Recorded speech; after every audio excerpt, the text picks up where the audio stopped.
الحمدللہ والصلاۃ والسلام علی رسول اللہ وبعد۔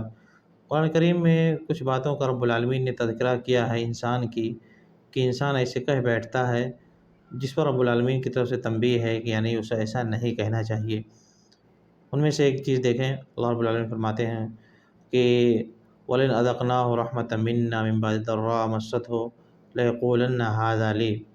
انسان کو جب کوئی پریشانی پہنچتی ہے، اس پریشانی کے بعد ہم اس کی پریشانی دور کر دیتے ہیں اور اس کو اپنی رحمت کا اسے مزہ چکھاتے ہیں، اس کو نعمت دے دیتے ہیں، تو انسان کیا کہہ بیٹھتا ہے؟ ہاذا لی، اس نعمت کی نسبت اپنی طرف کرنے لگتا ہے۔ مصیبت میں گھرا تھا، رو رہا تھا، چلا رہا تھا، اس کے بعد میں ہم نے اس کی پریشانی دور کر دیا۔ اللہ تعالیٰ کہتے ہیں ہم نے اس کی پریشانی دور کر دیا، ہم نے اس کو مزے چکھا دیے نعمت کے، لے لو۔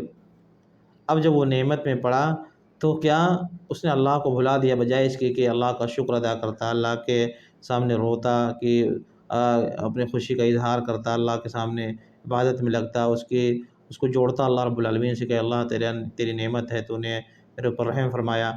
یہ سب نہ کر کے کیا کرتا ہے؟ ہاذا لی، اس کی نسبت اپنی طرف کرنے لگتا ہے کہ میں نے ایسا کیا ویسا کیا تو مجھے ایسا مل گیا، میں نے یہ اسٹرگل کیا، میں نے اتنی محنت کی، ویسا کیا، میں نے اپنے آپ کو اس لائق بنایا، پھر میں نے اس کو حاصل کیا، تو وہ اپنی طرف نسبت کرنے لگتا ہے۔ دوسری رب العالمین نے فرمایا کہ فَإِذَا مَسَّ الْإِنسَانَ ضُرٌّ دَعَانَا، جب انسان کو مصیبت پہنچتی ہے، کوئی پریشانی میں پڑتا ہے، تو کیا کرتا ہے؟ اللہ تعالیٰ کہتے ہیں دعانا، تو ہمیں بلاتا ہے، ہم سے دعا کرتا ہے۔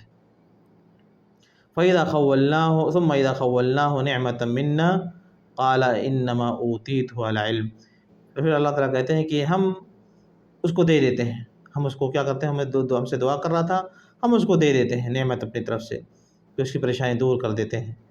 تو کیا کہنے لگتا ہے جب اس کی پریشانی دور ہو جاتی ہے؟ تو کہتا ہے کہ انما اوتیت علی علم، کہتا ہے کہ یہ جو مجھے چیز ملی ہے، میری پریشانی دور ہوئی ہے، یہ علم کے نتیجے میں مجھے ملی ہے۔ میں نے بہت محنت کیا، میں نے پڑھائی کیا، اسٹرگل کیا، دراسہ کیا، اسٹڈی کیا، اور پھر مجھے اس لائق اپنے آپ کو بنایا، پھر مجھے یہ چیز ملی، اپنے آپ کو میں نے اتنا مٹایا، پھر اس کے بعد میں نے اس چیز کو حاصل کیا۔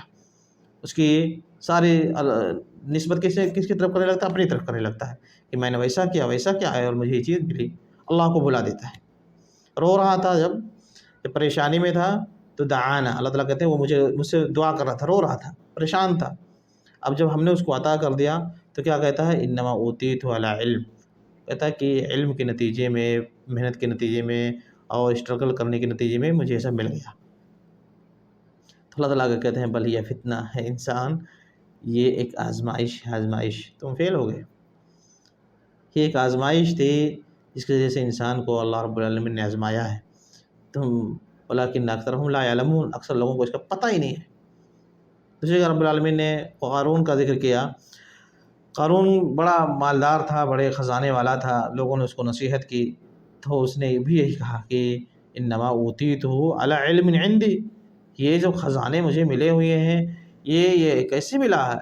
میں نے ایسا کیا ویسا کیا، میں بڑا جانکار ہوں، بزنس مائنڈ ہوں، میں نے ایسا کیا اور اس کے ذریعے سے مجھے سب چیز ملی ہے۔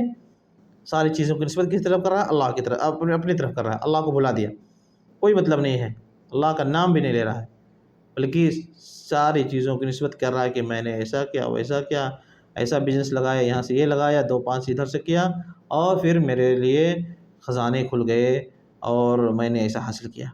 تو ساری نسبت اپنی طرف کر رہا ہے، یہی غلط ہے۔ اس پر اللہ رب العالمین نے ان چیزوں کو بیان کر کے ہمیں تنبیہ کر فرما رہے ہیں کہ انسان تم ایسا مت کرو۔ وما بکم من نعمت فمن اللہ، تمہارے پاس A to Z، الف سے لے کر کے یا تک اتنی بھی چھوٹی بڑی نعمتیں ہیں، فمن اللہ، وہ کہاں سے ملی ہوئی ہیں؟ اللہ رب العالمین کی طرف سے تمہیں دی گئی ہیں، تب تمہیں ملی ہوئی ہیں۔ تم اپنی ماں کے پیٹ سے پیدا ہوئے، ایک حرف تمہیں نہیں آتا تھا، رب العالمین نے تمہیں یہاں تک پہنچایا، اس پوسٹ تک پہنچایا، اس نوکری تک پہنچایا، اس بزنس تک پہنچایا، اس پڑھائی تک پہنچایا، یہاں اس درجے تک پہنچایا، کہ رب العالمین نے سب کچھ تم کو پہنچایا ہے۔ لہذا سب سے پہلے رب العالمین کا نام لو، جب بھی کوئی پوچھے، کوئی بات ہو تو فوراً کہو کہ اللہ رب العالمین نے مجھے یہاں تک پہنچایا، رب العالمین کا شکر ہے کہ مجھے اس نے یہ چیز عطا کر دی۔ سب سے پہلے رب العالمین کا نام لے جاتا ہے، اس کے بعد میں آدمی اپنے اسباب وغیرہ کا ذکر کیا، اللہ رب العالمین کی مدد شامل حال رہی، اسے میری مدد فرمائی، رب العالمین کا سب دیا ہوا ہے، پھر رب العالمین کی توفیق رہی کہ اس نے مجھے یہاں اس سبب پر لگا دیا، اس راستے پر لگا دیا، اس پڑھائی کی توفیق دے دی۔ یہ سب چیزیں ذکر بعد میں کی جاتی ہیں، اسباب کا ذکر بعد میں کیا جاتا ہے، اسباب ذکر کیے جاتے ہیں لیکن اللہ رب العالمین کے بعد۔ یہی اسی کا ذکر صحیح بخاری مسلم کی حدیث میں ہے، وہ جو لمبا قصہ ہے گنجے کا اور اندھے کا، اسی طرح سے برس والی بیماری کا، کہ جب فرشتہ ان لوگوں کے پاس بطور آزمائش اللہ رب العالمین کو بھیجا، تو فرشتہ نے ان سب چیزیں واقع معلوم ہے، آخر میں فرشتہ جب دوبارہ جاتا ہے ان کے آزمائش کے لیے، تو ابرس والے یعنی گنجے کے اس کے پاس پہنچتا ہے جس کو برس کی بیماری ہوتی ہے، تو اسے سب سے پہلے اسی کے پاس پہنچتا ہے، اس سے یہی کہتا ہے کہ رجل مسکین وابن سبیل انقطعت بی الحبال فی سفری فلا بلاغ لی اليوم فی سفری الا باللہ ثم بک۔ لفظ دیکھیں، جملہ دیکھیں، مسلم ہونے کے ناطے جملے استعمال کرنے کا طریقہ سیکھیں کہ رب العالمین کی بات جب ہو رہی ہے تو کیسے جملے استعمال کیے جاتے ہیں، اسے نہیں الٹپچا جو بول دیا، سمجھنا چاہیے، جن چیزوں کو یہ بنیادی چیز جاننا چاہیے۔ اس نے فرشتے نے کہا، اس کے پاس پہنچا جب، تو اس کے پاس پہنچ کر کے فرشتے نے کہا کہ دیکھو میں ایک غریب انسان ہوں اور مسافر ہوں، اور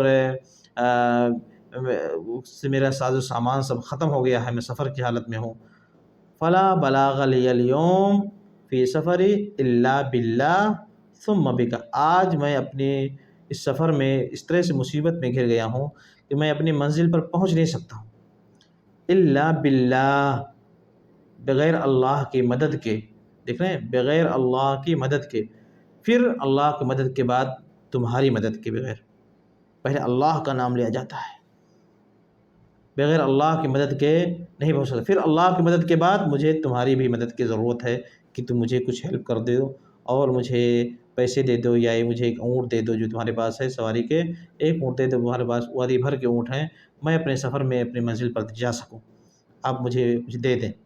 لیکن مدد مانگنے سے پہلے آدمی اپنا عقیدہ بیان کر رہا ہے کہ میں پہنچ نہیں سکتا ہوں، کیسے؟ مگر اللہ کی مدد کے بعد، پھر اللہ کی مدد کے بعد مجھے تمہاری بھی مدد کی ضرورت ہے، تو مجھے کچھ ہیلپ کر دو۔ انسان کو اس طرح سے بولا جاتا ہے، اس طرح سے یہ بولنے کا طریقہ ہے۔ یہی بات دوسرے کے پاس جب آیا فرشتہ تو اس نے بھی سیم یہی الفاظ استعمال کیے، تیسرے کے پاس جب فرشتہ گیا سیم یہی الفاظ استعمال کیے کہ اللہ کی مدد کے بعد پھر تم سے مجھے مدد کی درخواست ہے۔ لوگوں جب بھی کسی سے مدد طلب کرنا ہو، جب بھی اس طرح کی کوئی بات ہو، تو ہمیشہ اللہ رب العالمین کا ذکر سب سے پہلے آتا ہے کہ اللہ رب العالمین نے ایسا چاہا تو ہوا، پھر اگر اللہ رب العالمین کے بعد فلاں کی کوشش نہ ہوتی تو نہ ہوتا، اس طرح سے کہا جاتا ہے۔